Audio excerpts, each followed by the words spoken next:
My disagreement with the Israelis forgetting the religious issue at all is we're told that their intelligence is supposed to be one of the best intelligence agencies in the world. They know everything, et cetera. We were told. Okay, well, let's assume that they're somewhat excellent in that regard. They're also a small country, so they have to be surgical in their defense. They can't have massive battles because they don't have massive capabilities. So it's logical that they should be surgical. Well, have you ever seen the movie Dogs of War with Christopher Walken, in which case you've got a country in Africa run by a little dictator, and this company wants to have a platinum facility, build a platinum mine there, and this guy's a dictator there and runs the country, so they can't do it. So they hire this group of mercenaries to surgically go in and remove this dictator and his thousands of troops that are standing in the way of this company get going, which would hire workers and so forth.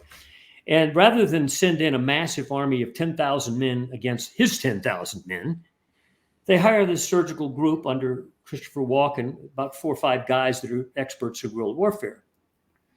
And they link up with a small little mercenary group, actually a patriotic guerrilla army from that country, about 10, 20 guys. So they got a miniature little army of 30 guys, and they topple the government surgically, killing not innocent people in the process, but only the dictator and those directly around him.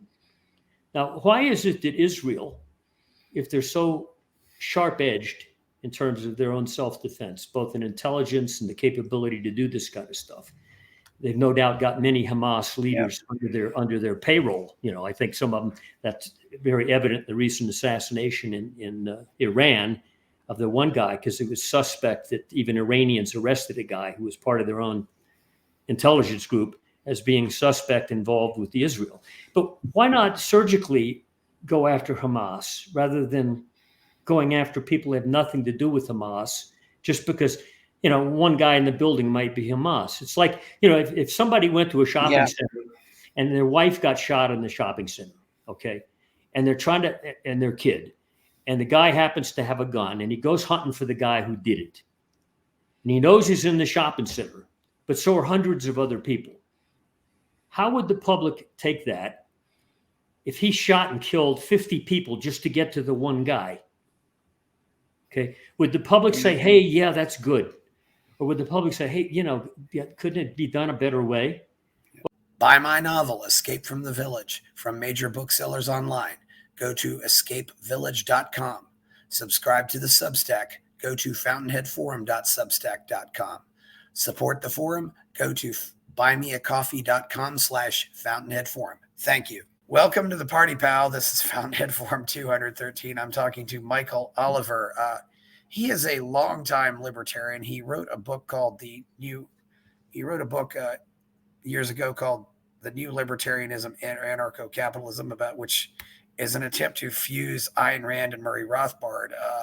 He did not know Ayn Rand, however, he did know Murray Rothbard. So, and he does some marketing analysis, and this should have some very interesting stories to tell. He is also not the Michael Oliver who attempted to found the state of Minerva that's featured in Erwin Strauss's book, How to Start Your Own Country. I should clarify that. That's a different person, but yes. How are you, Michael? I'm fine, just fine. Happy with the events that are unfolding in the world and in the U.S. So would Ayn Rand and Murray Rothbard, by the way. I don't know if you've looked back at my episodes. I have been covering Javier Milei in Argentina extensively. Anarcho-capitalist. Anarcho. I don't know what you think about that, but I fully endorse the guy. He's great. It's amazing, and I think what's amazing is he seems to be accomplishing this philosophical re-education that Ayn Rand talked about. He's doing it. Yeah, he's doing it. Yeah. So, so how did you get involved in the liberty movement? In high school, I was in YAF, Young Americans for Freedom, which was a conservative political group, very large group in the U.S. This is in the 1960s now. Okay. And one of the older members of YAF, I was in Cincinnati, Ohio at the time, who was a lawyer. He and his wife recommended to me. They said, have you ever read Ayn Rand? And I hadn't. And so I started reading her. I started the little way, Anthem, it's a tiny little book. Okay. I started the easy way, and I loved it. So We the Living, then Fountainhead, and then Atlas Shrugged. And it shifted me dramatically from being, quote, a conservative to being something different. Ayn Rand was conservative in her politics. She was a founding fathers type of political philosophy, but she analyzed things on a much deeper level than conservatives do. And I shifted, but then I began to be influenced by thinkers like Murray Rothbard. And Rothbard, as you know, he was close to Rand briefly in the late 50s and then broke up with her. It was a very hostile breakup between the Rothbard group and the Rand group at that time. She called her group the collective. Greenspan was a member of it, and other people that are now well known. But Rothbard did not get into it. They broke up. But he respected her greatly. He thought Atlas Shrugged was phenomenal, and so he was heavily influenced by her too. But he didn't like her politics. He didn't like limited government. He was a libertarian, full score libertarian. Ultimately abolished the state. And that's who Javier Milei is. Javier Milei, instead of declaring himself, I'm a libertarian, he says, no, I'm an anarcho-capitalist. Yes. Which means ultimately he wants to get rid of government. They can't do it at a push of a button, but over time things can evolve. And he's moving in that direction. It's amazing that it hasn't been coup d'etat yet. And he's doing well. The people that voted for him, with the youth vote particularly, they just said, hey, we're sick of this stuff. We want something new. And so he broke up the two-party system that had prevailed for decades, socialist-orientated, fascist, really, socialist, same thing. And he's making good progress. And for instance, housing market down there, which was very tight. Yeah. He dismantled the state apparatus that regulated it. All of a sudden, housing prices have collapsed to levels that people can afford. It's fantastic. And it's very sudden. Oh, yeah. Yeah. We've covered Milei a lot here, so I want to get back to America. Yeah. Well, he's not isolated, though. His event is part of what's going on worldwide, I think. Yeah. So, you knew, but so you got it, you got into YAF. Were there a lot of people into Rand back then, or? Yeah. Oh, yes. Heavily so. They were influenced by her. In fact, you could go back and look at the old Objectivist, which were her monthly publications, philosophical essays. And in the back, they would have advertisements for books of people she liked. And one of the people she promoted frequently was Ludwig von Mises. And that's what the Mises Institute's based on, and Rothbard helped generate the Mises Institute. He's the successor to von Mises. And so even Rand liked that aspect of libertarians. Now, von Mises wasn't a full-scale anarchist. He was limited government, but he was headed in that direction. Rothbard took it the next step. Full-scale dismantle the state ultimately. You can't do it overnight. Nobody was anyway. Yeah, go ahead. Yeah, Rothbard did that, and Rothbard had the Circle Bastia, which was Ralph Raico, Leonard Liggio, correct. Yeah. Robert Hessen, and George Reisman. By the way, I haven't mentioned, we do want to shout out Hessen died this year. Did he? The only one who's still alive is Reisman. George Reisman. Yeah. Did you know any of the? No, I never met these guys. No, I know the names, and I've read some of their writings and so forth years ago. Yeah. Yeah, a lot of people knew Hessen, though, and thought a lot about him because he was involved there. He had a few articles. He has an article in Capitalism, the Unknown Ideal, and later ended up at the Hoover Institution. There were a lot of nice tributes to Hessen. So he did. Yeah, he's linked. Hessen's name is linked with Rand, and not so much Rothbard, but you knew there was a link in the past. Yeah. Some of the people in the Circle Bastia, like Reisman, ended up sticking with Rand. I mean. Mm-hmm. Do you know the full details of all of that breakup? Because basically what I've been told is Rothbard had a Christian wife and he was loyal to her. That was the problem. Well, I think the religious issue was part of it. He wasn't part of the collective, as it was called. And that was a very personal thing. And Rand was a very personal type person. In other words, she liked you or didn't like you. It was hardly a middle ground. And Rothbard adulated, he really loved Anthem. They came out with, not Anthem, Atlas Shrugged when it came out in 1957. And that's when he move toward Rand personally and so forth, Yes. but it didn't last. Okay.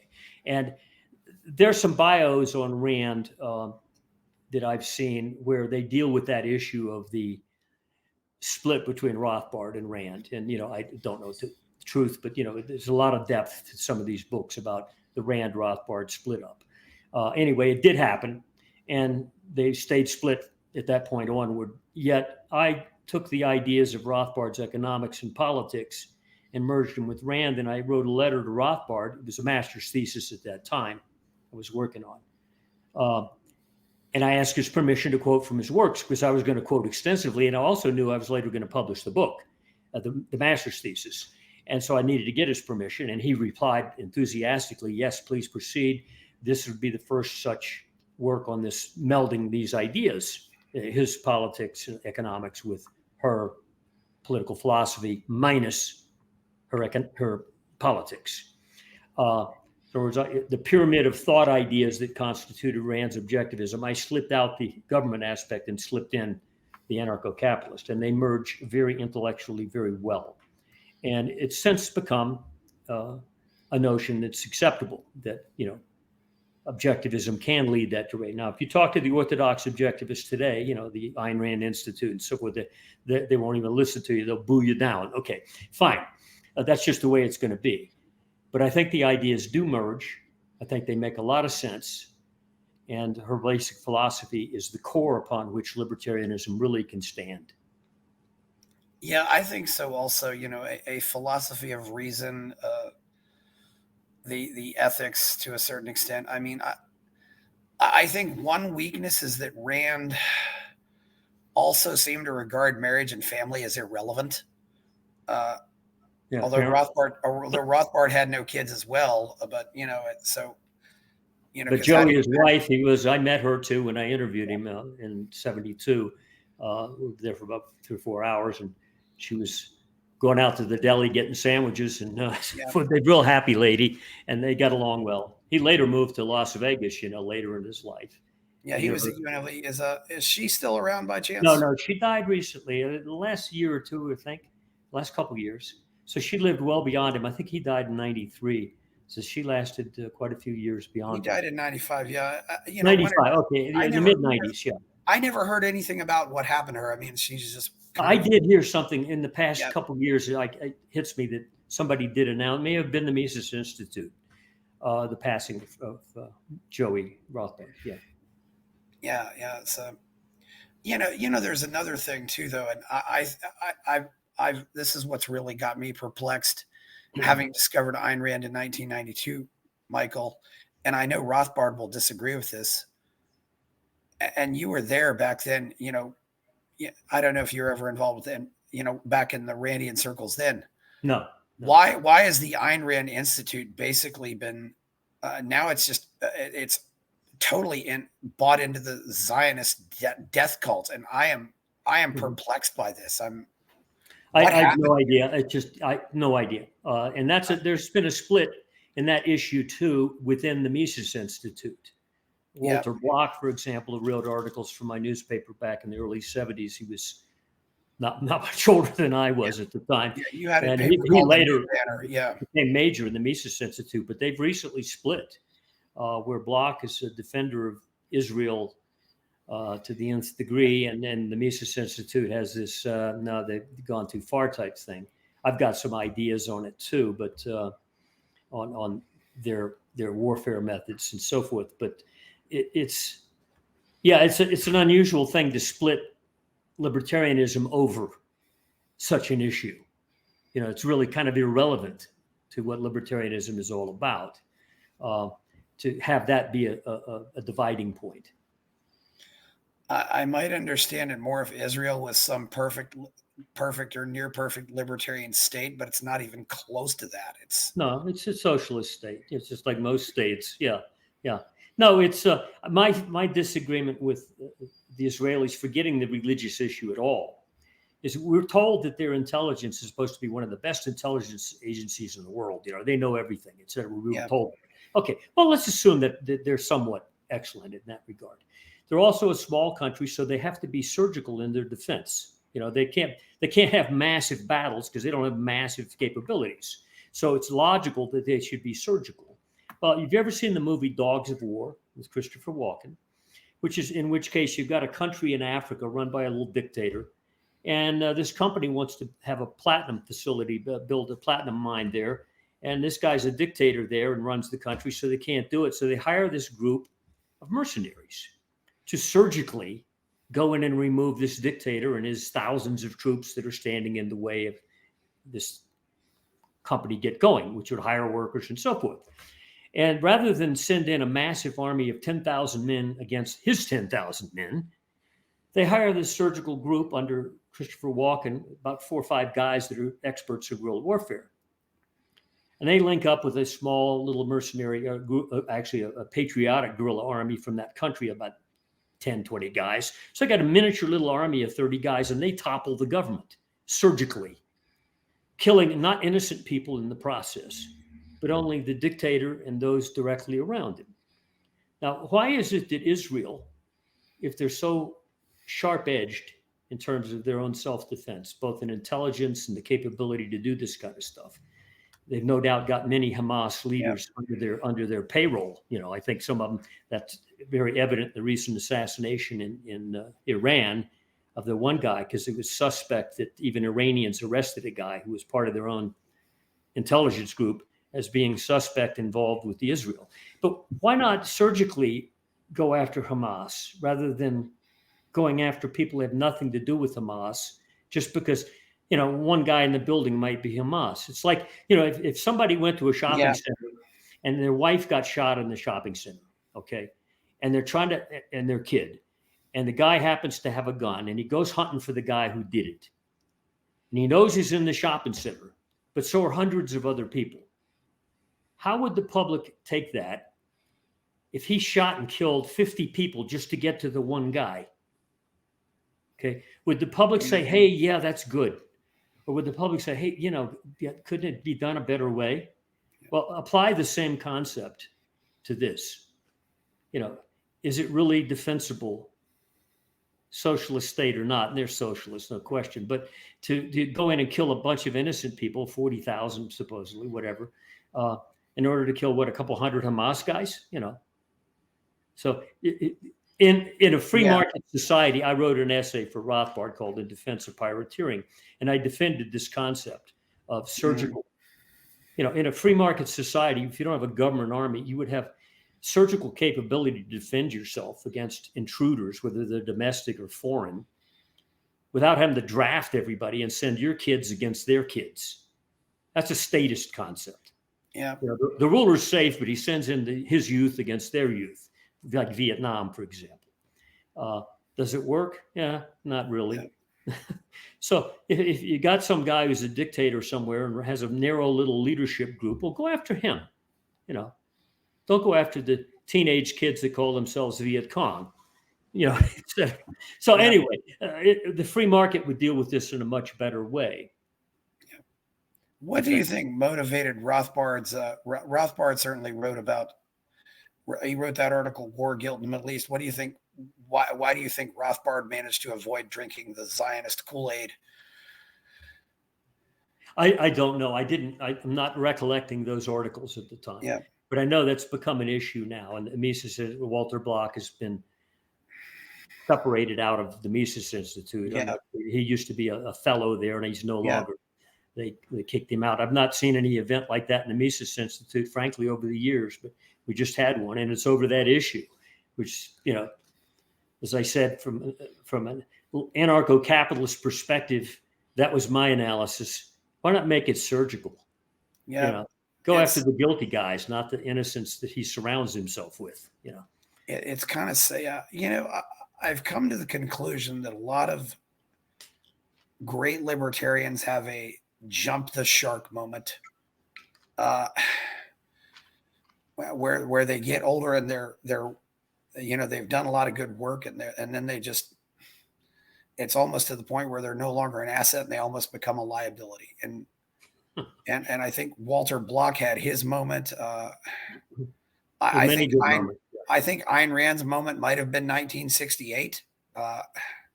her breakup with Brandon, and Yeah. you worked with L. Neil Smith on that book. I think L. Neil Smith's moment was when he jumped on the Trump train. It's and John. Yeah, no, I didn't quite understand that either. And L. Yeah. Neil died a couple years ago. Yeah. In fact, he was in Fort Collins, which is where I am. Oh yeah, that's right. Yeah, he was. You want to read good science fiction? Read L. Neil Smith. Okay, I love him. Even Robert Heinlein, one of the great three. Yeah. I know that Robert Heinlein personally thought L. Neil Smith was the next one, the emergent new one, because his wife told L. Neil one time that Robert buys all your books. Anyway, but he was a great libertarian. Yeah. L. Neil Smith. And later he got on the Trump bandwagon. Yeah. And as these people are gone, you tend to forget their mistakes and you remember the good stuff. But for a while, maybe that's the way it should be. Maybe it should be that way. But you just wonder, why did this happen? I mean, I know people who are very disappointed with that.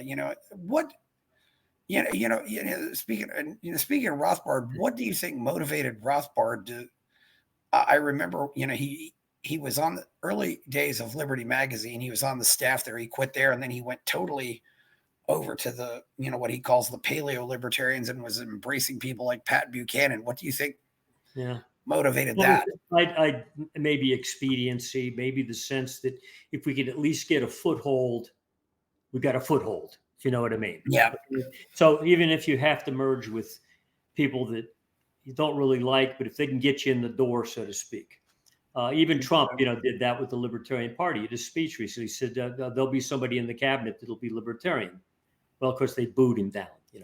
Fine. I can understand libertarians not liking Trump, but there's points in history where certain people do sort of fit the spot in history, whether you like it or not, and they are the best option, given that there is no other option and the events are moving forward. So you just sort of have to accept it and hope for the best outcome. Now, in the case of Javier Milei, it's pure. They lucked up. Argentina lucked up. Well, he had to promise Patricia Bullrich a position in his cabinet. That was one thing he did. I didn't know that. Okay. Yeah, anyway. Yeah. Well, there were 3 rounds of voting, and Bullrich was third after the second round of voting, and so that was basically the alliance because. And then after that, he got all of the Bullrich votes, and that's how he defeated Sergio Massa in the final election. I didn't know that. So that was. But anyway, that's one of the pure examples. But you're not always going to get that, and the LP definitely didn't provide that alternative. They emerged hardcore. Rothbard finally got behind him about a year after they got going, meaning in late '72. They had a presidential election, and what was the economist from LA, it was the presidential candidate, and economist from LA. Let me look at it around my bookshelf here.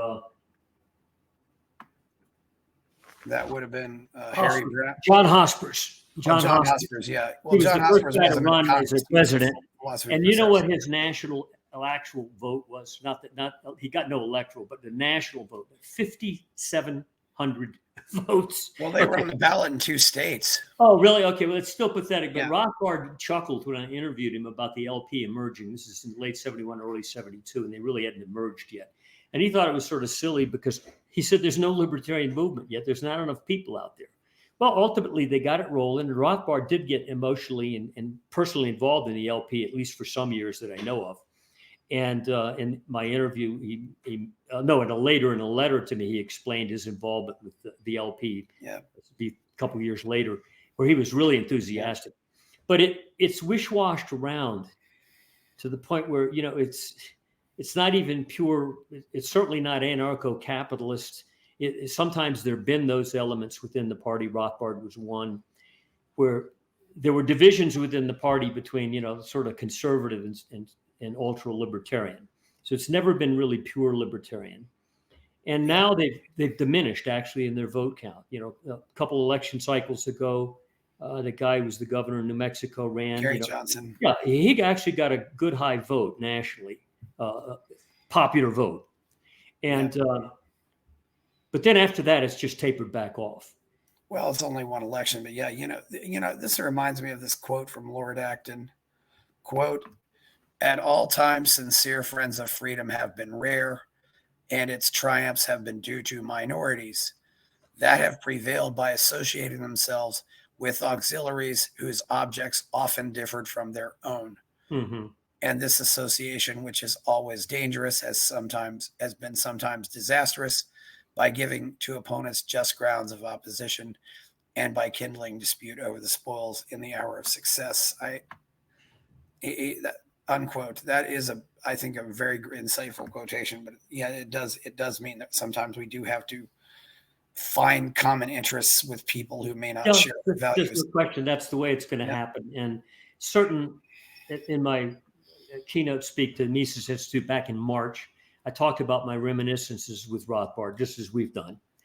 But I also talked about what I do now, which is analyze markets, and I've been very good at it. I've done it for 30 years. And though I'm a radical libertarian, I don't allow that to influence my analysis. But it's very interesting that I think we're now at a point in major market trends, like we're going to have a declining stock market of great significance. It's been a bubble for the last 15 years created by monetary policy, monetary excess, and free money. When it breaks, and it's about to break in a big way, you'll have real world impact. And that will impact things like politics, people in the street feelings. This is one of the things that helped Javier.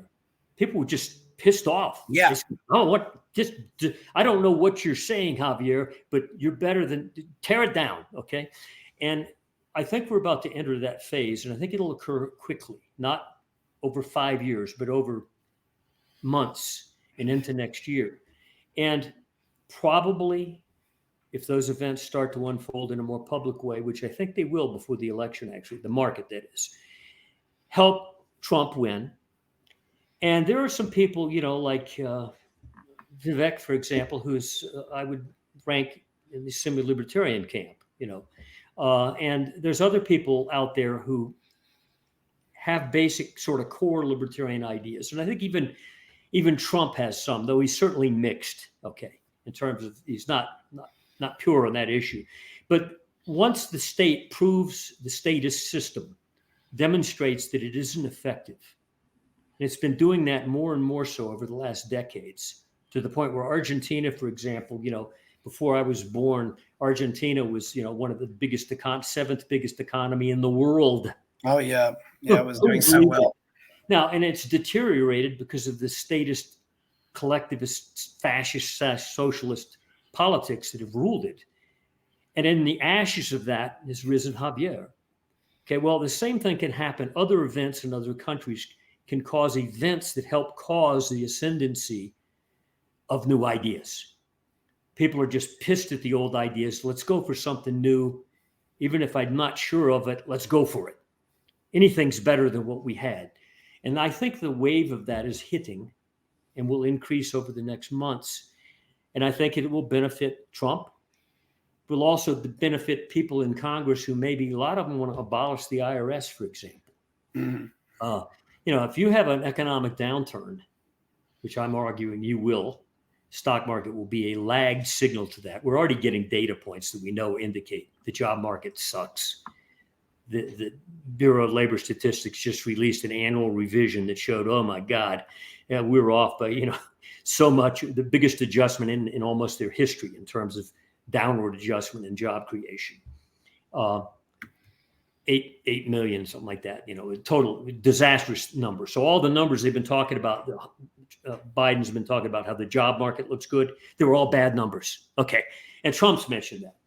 But once that becomes evident to the guy in the street, he's going to get desperate again. Remember 2008 and 9? The average guy, even the guy not in the stock market, felt a lot of pain. People were losing homes right and left. It was painful. Yeah. It wasn't just painful to the people in the stock market. Well, this is going to happen again, and that's going to cause, this time, something like happened in Argentina, I think. Meaning a sense of desperation. Let's go for something new. Yeah. I said in that speech, I think we're entering part 3 of Atlas Shrugged, where all the incremental decay and collapse suddenly speeds up. Go ahead. We had a lot of bad things going on in the 70s. And that was certainly when the Libertarian Party grew, up to the point of and got its highest vote totals in 1980. But at least at the time, and that record lasted for a while. But it seems like those ideas, Reagan ran on a lot of those ideas, and then when he got into the presidency, he completely threw them into the garbage. I mean, no. I quite agree. Yeah. No, and the conservatives lauded him, and he was better than most. But on the other hand, I've created this mind picture of a totem pole, and there's two snakes writhing around the totem pole, climbing up the pole. One snake's the Democrat Party, the other's the Republican Party.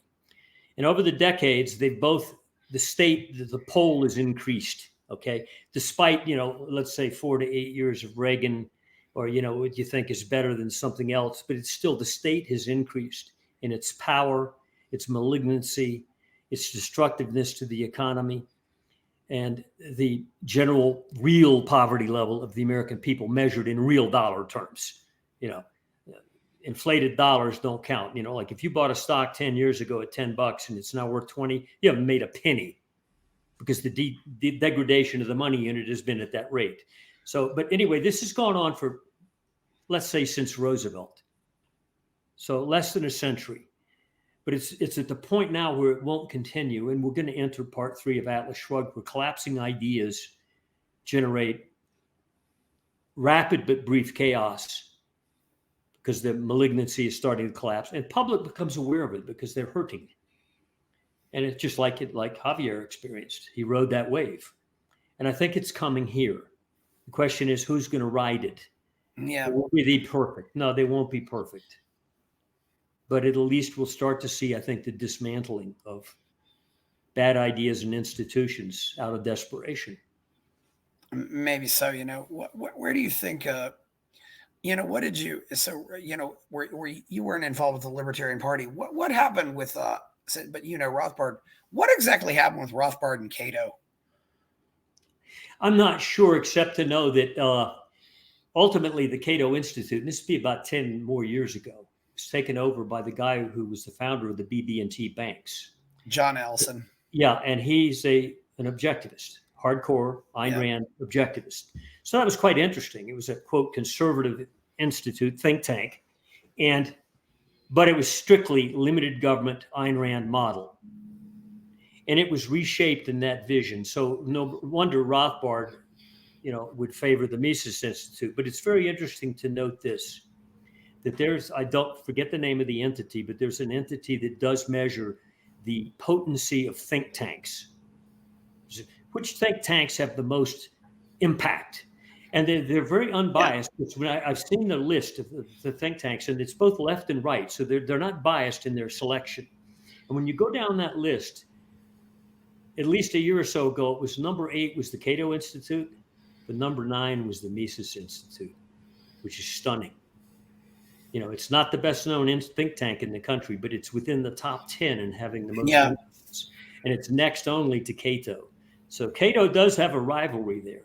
And I'm suspecting as these events unfold, Mises will outpace Cato and will ascend even more in terms of their influence. The funny thing for me is, I was at Liberty Magazine for 6 months, and I remember we talked about, this was in 96 to 97. And we definitely considered Cato Institute and Reason Magazine to be more libertarian than the Mises Institute. But then, didn't stick that way, did it? The World Trade Center happened. Yeah. And that was when Reason started, and Cato didn't really say a word about the wars. And there was that ridiculous article from Kathy Young in Reason that still stands up. It's probably one of the worst articles they ever published. And then the other thing too, and then things kind of just stay the same, Michael. But then we're all really scratching our heads. March of 2020. Mm-hmm. So many of these people that I thought were good libertarians completely fell for this nonsense. And I'm just wondering how and why this happened. I'm not sure. I wasn't involved in the movement. I got myself out of it, but that's why the Mises Institute has to be given great respect. Yes. Because they've remained very, very pure in their radical libertarianism. They've not gone to the conservative route, and they continue to ascend in their importance. And I think they'll continue because I think the events, to some extent, will help them ascend. Where people will say, "Hey, it makes a lot of sense now," And so my not just because they invited me to speak in March, but I laud them because they have remained pure, unlike, as you said, reason and Cato. There, I knew a doctor who I had a person I used to consider a friend who lives in Washington who was really getting a name for himself as a free market doctor. He was really talking a lot, saying a lot of good stuff. He was planning on writing a book called White Coat Cartels. The big bad virus comes and he completely abandons all of that. Oh, really? No kidding. Yeah, and then Penn Jillette is another guy who's really high on my list of people being disappointed. I asked Jeff Tucker once, who disappointed you most in 2020, and his first response was Tyler Cohen, and I just kind of said, I said back to him, I said, well, Tyler Cohen really can't disappoint me. And because I don't have a high opinion of him. But then the next person he said, David Bose. And I'm just thinking, why did these people act like this was, they bought into the scaremongering, and then in some cases they didn't even seem to think the restrictions were a problem. It's certainly impacted the Libertarian Party in a lot of terrible. Well, it's interesting to see that Trump is still, although he did get involved in the presidential powers, he did. Yeah. But he since, gone back on it. And even RFK, who's likely now to become, my guess is he's going to become his father's job, which is Attorney General. Remember, Bobby, I think, was Attorney General, right? And he's going to be offered a job in the administration. If there's a place to put RFK that Trump should pick, it's probably the Justice Department, because he wants to dismantle the place too, just like Trump does. Anyway, and RFK is adamantly, has come out against the COVID shutdown and all that stuff. Yeah. So to that extent, RFK expresses the libertarian view, but he's split too because he's big on the ecology stuff. So anyway, it's hard to find pure, except the Mises Institute, and I'm sort of glad I'm not involved, except from my vantage point of analyzing what I think is going to happen in the real world with these good ideas out there. Meaning these good ideas that you and I respect are suddenly going to flourish finally because people say, hey, this other stuff hasn't worked and I'm desperate. And once that desperation sets in, I think it's going to be just like Argentina, where the orthodoxies of decades before just get tossed out. And to some extent, Trump represents the fragmentation of that system. No, not fully, because he's certainly a limited government guy and he's got too many contradictions. But there's a lot of people around him who want to do certain selective things that libertarians would applaud. For example, I argue that when the next downturn, there will not be an income tax. Oh, please, NSA, I'm not advocating. I'm just analyzing from above, okay? Why? We went through a period, even under Biden, where he had to suspend the income tax for 3 or 4 months during the COVID situation. Why? Because people weren't able to pay. If you can't collect, then the IRS, they gave people extension. Money. And that has increased and increased. And once you go into another economic downturn, the ability of taxpayers to pay simply will diminish drastically again.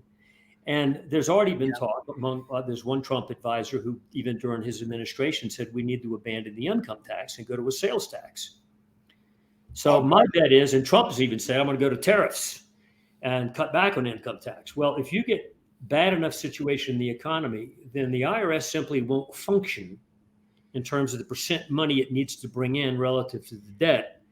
So the government's going to have to make a decision. This is not an avenue of income for the government. It's dysfunctional. So we're going to abolish it and we're going to some other form of taxation, either sales tax or the tariff or whatever. And I think these events could unfold. And there's a lot of Republicans out there who are ready at a moment's notice to, abolish the IRS. They've been wanting not to fund it, give them an excuse that it's dysfunctional, and they'll vote to abolish it.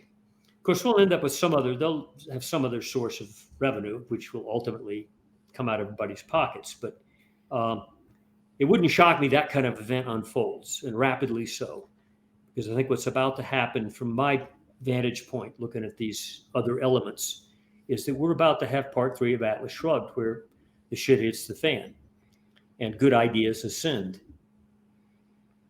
Yeah, maybe so. You knew, yeah. So where do you've been what do you think has been some of the Mises Institute's best work? When do you say?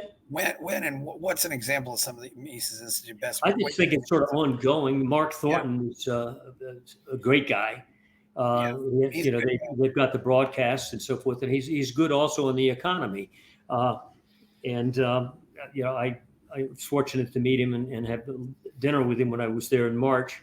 And he's a great guy, and I'm glad he's a pillar of power in the Mises Institute. But basically speaking, I can't find anything I don't like about the Mises Institute in terms of what they're doing and their idea direction. And so, and I think events around them, not because they're so good, but because certain events around them will cause them to ascend. And some of these other groups they'll still be around. Reason Magazine will be beating their chest, no doubt, because they'll say, this status stuff didn't work. And so will the Cato Institute. But the more pure thoughts of the Mises Institute will be seen, at least by certain academicians and intellectuals, as having been more on target. Yeah, well, I think the Mises Institute does great work because they put so much of that stuff out there. All of Rothbard's writings are daily, and they have the broadcasts. Yeah, you can go find Rothbard stuff. I think even they've probably violated some copyrights, but they still put there's so much good material out there that needs to be seen. I mean, Isabel Patterson's God of the Machine. You can find almost all of that on their website, and of course they've also become very international too. I mean, they've got Europe, South America, and so forth. Yeah, and plus I love them because they applauded my book. I was shocked. By the way, I was shocked when they did when they reviewed it back in 2013. I didn't publish it until 2013. I self-published through Amazon, and they reviewed it very well. And I was surprised. And the reason I is it was objectivist / anarcho-capitalist. And normally the Mises Institute is not akin to the objectivist view, which is, let's say, represented by Reason Magazine, for example, or the Cato. Yeah. But they saw where my merger of Rand's core ideas, exempting her politics, with Rothbard's political philosophy and economics, made a lot of sense. And I was very glad to see that.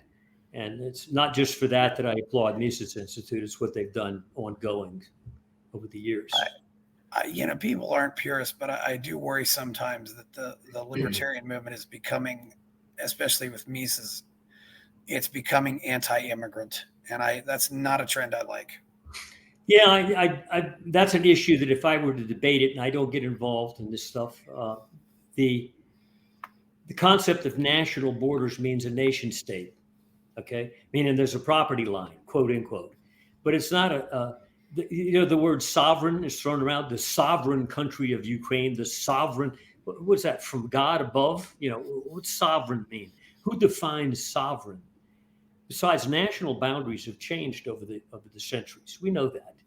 And I make a bet that, for example, if Trump loses for any reason, if he loses this election, and I'm in touch with some people who sort of know these inside things. The state of Texas has already talked about, minority of people, admittedly, secession. Okay? And I'm going to bet you get a bad economy, you get a continuation of the statist politics that have continued for decades since, the last 80, 90 years especially. And the Trumpers feel like there's no way out of this. I'm not going to go to sleep for the next 4 years. You're going to have all kinds of actions occur that people aren't expecting. And I'm not advocating anything. I'm merely analyzing from above, and I see the rumblings. Secession will be on the ballot, and we'll have a good audience. There's even talk I've heard from somebody inside the Texas government and in academia both, who's informed me that my ideas of that aren't so out of hand as he thought, that in fact there's parts of Mexico that may want to merge with Texas if it did secede. Wow. You mean there's parts of Mexico that won't be part of that socialist regime anymore? Interesting. You know, a lot of things could change. We've had secessions all throughout the country. There's parts of Oregon that want to secede and join Utah, for example. Yeah. You know, that are more conservative libertarian portions in the eastern part of Oregon want to secede. And they've actually won enough vote to do so. I'm not sure why it hasn't happened. So it's not exactly a term that is something only you have to go back to the Civil War for. It could come up again. So we're facing interesting times. And that could be one of the events that we see. Well, both Washington and Oregon, their politics are dominated by one large metropolitan area. Yep. And then you have a state that is very sparsely populated otherwise. Yes, yeah. You know, it's natural that the eastern parts of Oregon are probably agrarian. And eastern hell with you. Let's go to a no-tax state, you know. Anyway. These things can happen. And the events that I foresee in the markets, I think, will help impact and help move these waves along that you and I have seen for decades. But you wonder, why hasn't it happened? Well, I think the events that could cause it are about to happen. Yeah. Did you get to know anybody else in the objectivist movement back in the 60s or 70s? I mean, anybody like, I don't know, or any of the people who broke from, you know, broke away from them? No, like not really, because David Kelly and the Atlas Society, or no, I was aware of them. I watched them, but because of my split intellectually, I was very early on an anarcho-capitalist / objectivist. That is only recently risen more and more in terms of acceptability, the merger of those ideas. Certainly not by the Ayn Rand Institute or Reason Magazine. But no, I did not. My chance meeting with Ayn Rand was interesting. I lived in Manhattan in 75, 76, worked for E.F. Hutton down on Wall Street. I was a gold specialist. And I was in my early 20s, okay? My wife worked in the Empire State Building. She was the secretary of an accounting firm. This is like 75, 76. One day I came home early and I walked over to the Empire State Building because we lived about 6 blocks from there. And it was a spring day. It was in May of 76. And walked home with my wife. And as we were crossing, I think, Park Avenue or a couple blocks from the Empire State Building, because Rand's objectivist office was in the Empire State Building too. If you go back and look at the Nathaniel Brand Institute was, the Objectivist Institute. Anyway, per chance, we crossed.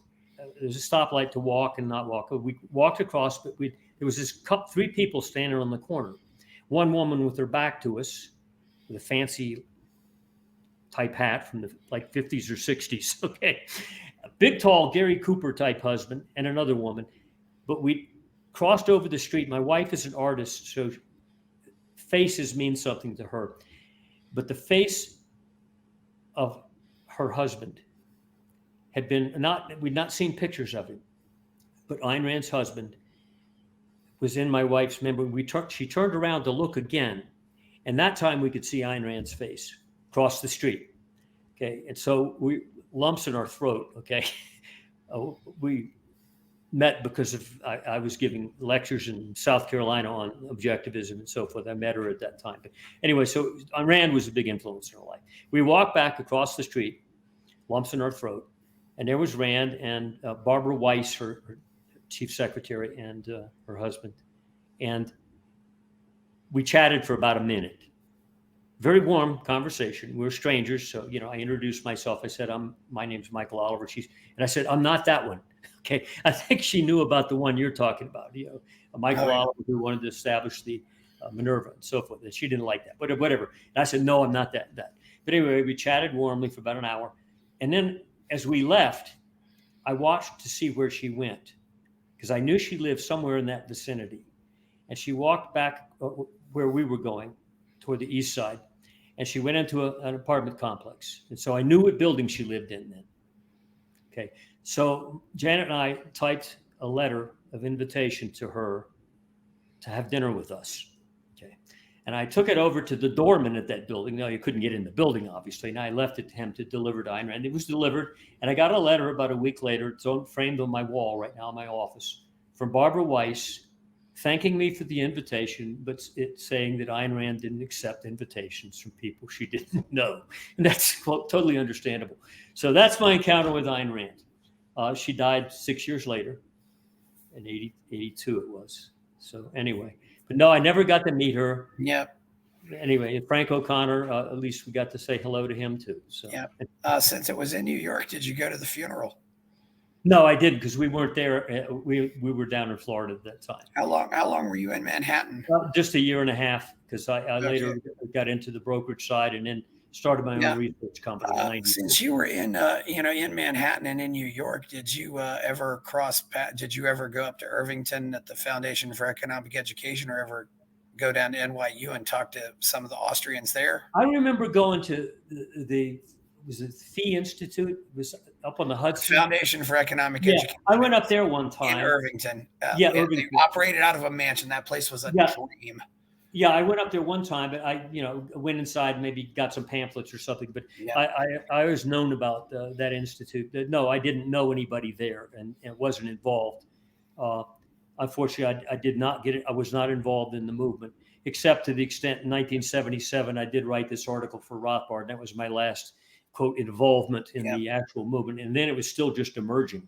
The Mises Institute was founded around 79, I think. But and I communicated with Rothbard last in 77 as well. He was a very warm guy. Once he latched on to young intellectuals like me, and especially all the young guys in the Mises Institute who are now old guys. He got real close to them. He just loved attracting these young guys to help grow that movement and to have successors to his thought process. And he's very much loved by a lot of his he was a warm and happy guy. He was always chuckling. That really says a lot how much they revere him. I mean, it's no question. It's I think he realized this was just what he had to do. He was not a dry academician at all. The other thing I remember about Fee, though, when I went to their seminars, is they had several Argentines there, and this was in the 90s. So I definitely think Fee had something to do with laying the groundwork, because also Israel Kirzner spoke there. I don't know if you've met him, because Kirzner is still alive, by the way. You met more of these people than I have. Yeah. Yeah. Anyway, you probably got more stories to tell than I do. I got stories, so anyway. Anyway, we're facing a great time where the ideas I've been living with for decades now, and we wonder why don't they take hold? They're going to take hold. Okay, I suspect Javier's a little bit surprised too. He's written academic books. He's an intellectual, and all of a sudden to throw himself into the ring, in a ring that nobody like him has ever won before. It's always been one of those two parties, and bam, to win. Yeah, and to still be applauded, especially by the youth who the change was wanted, and it's great. It's going to be hard to ever supplant him again. So if these other forces think they can get rid of him intellectually, I don't think they can. I think. What do you think of Hans Hermann Hoppe? Hans Hermann Hoppe? Yes, Hoppe. Yeah. I read some of his works. I applaud him. I'm not that close to his ideas. But I know he's sort of the successor to Rothbard, and he was with him at the University of Las Vegas in Nevada, I think. UNLV. Yeah, there's a lot of work. There's a lot of people. No, I've not met these guys. The only ones I've met are the people I met at the Mises Institute when I was there last time. David Corden and people like Tom Woods and Bob Murphy. They've all taken on the Austrian tradition. It's been we've got a lot of good people out there doing good work. And they will ascend, even the ones who aren't, quote, pure, they will ascend because they've got some good ideas. And I think the events are what will help drive those ideas north. Maybe so. It's just, it sometimes seems to me, though, when there's a crisis, the citizens just act, they need to get smart and they find a way to be dumber. It's just. Well, they usually go to government. You're quite right. They please give me something. Okay. Yeah. But it hasn't worked. And I think this time the crisis is going to be bigger than 2008 and 2009 in terms of the economic downturn.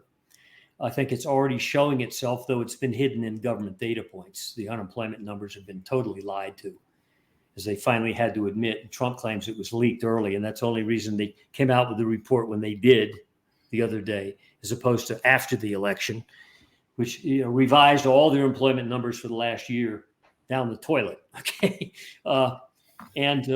so the reality is going to hit, and when it does, people are going to say, this just hasn't worked. It didn't work in 2008 and 2009. And a lot of people who experience that aren't old people today. They're still young people. And they said, geez, we're going to do it again. The Fed hasn't had I'm going to suggest this other thing too, that I've said in interviews before, financial market interviews. I'm going to bet if these events unfold, there will be no Federal Reserve within the next 5 years. And quite probably sooner. Wow. It's only been around for less That's than a 100 bold years. prediction, yeah. Yeah, it's I do find Vivek to be a very interesting character. I mean, I think he admitted my first presidential vote was for Michael Badnarik. So I about 2/3 of the time I really, really like him, but then there's that other 1/3 that I think he's just crazy. Yeah. But that's somebody I look at him and I said, we need to be nice to this guy just so we can, because maybe if we're nice to him, we can bring him over to our side. Well, I can't prove it, but I suspect Vivek under the surface is more libertarian than he exposed himself as, simply because he's running for office. And, he came out as a radical libertarian, which I suspect under the surface he's more so than most people might know or expect. I have no knowledge of that personally. It's just a suspicion. And he's certainly a vibrant guy. And I was kind of hoping that Trump would pick him, but as VP. But and Trump's lauded him, even during the early days of when they were discussing who's going to be your VP. He says, Vivek's a smart guy. Kept saying that, and he is anyway. And he's from Cincinnati, like you, yeah. Yeah, from decades after I was there, anyway. You were back in Cincinnati.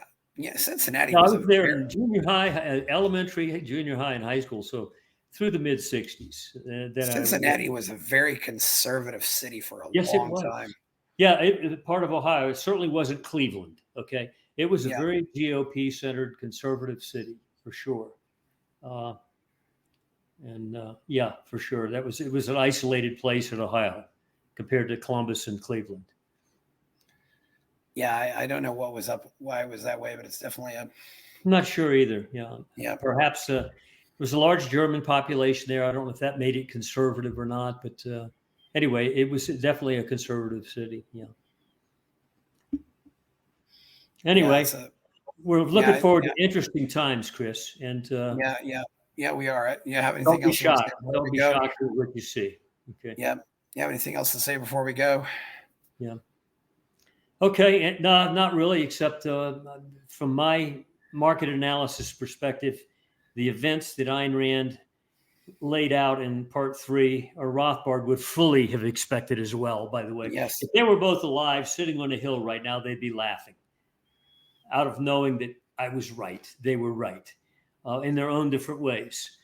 But as part 3 of Atlas Shrugged showed, it doesn't, the damage and destruction over decades may occur, but its unwinding doesn't take decades. Yeah.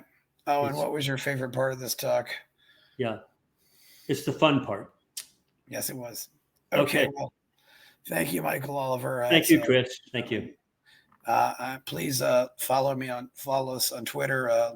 Go like the video, subscribe to the channel, check out my Substack, go to buymeacoffee.com and send money. And I'm Chris Baker. And I'm Oliver MSA. Oliver MSA. Yes, that's right. Your website. Structural analysis. Yeah. Thanks, Chris, for the invite. Yeah. Thank you very much, Michael Oliver. It's been great having you on here. I'm Chris Baker. We're